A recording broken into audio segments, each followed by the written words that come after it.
অবশেষে বলিউড অভিনেতা সাইফ আলী খানের উপর হামলার দায় স্বীকার করলেন গ্রেফতার হওয়া মোহাম্মদ শরীফুল ইসলাম শেহজাদ। ভারতের গণমাধ্যম প্রতিদিনের সংবাদ তাদের এক প্রতিবেদনে এই তথ্য জানিয়েছে। সেখানে মুম্বাই পুলিশের সূত্রে বলা হয়েছে, সাইফ আলী খানের উপর হামলা চালানোর কথা স্বীকার করেছেন হামলাকারী। তবে হামলার কারণ এখনও স্পষ্ট হয়নি। এ বিষয়ে বিস্তারিত জানতে আটক শেহজাদকে জিজ্ঞাসাবাদ চালিয়ে যাচ্ছে পুলিশ। গত 16 জানুয়ারি রাত 1:37 দিকে অভিনেতা সাইফের বাসভবনে প্রবেশ করে হামলাকারী। সাইফের উপর কয়েক দফা ছুরিকাঘাত করে পালিয়ে যায়।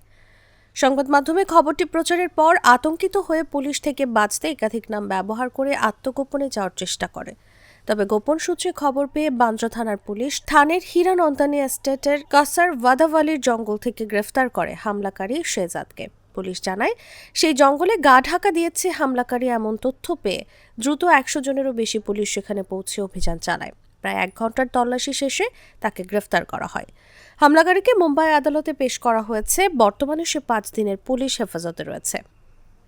তদন্তকারীদের দাবি, আটক হওয়া শেহজাদ বাংলাদেশের নাগরিক। তার কাছ থেকে উদ্ধার হওয়া কিছু নথি থেকেই ধারণা করছে মুম্বাই পুলিশ।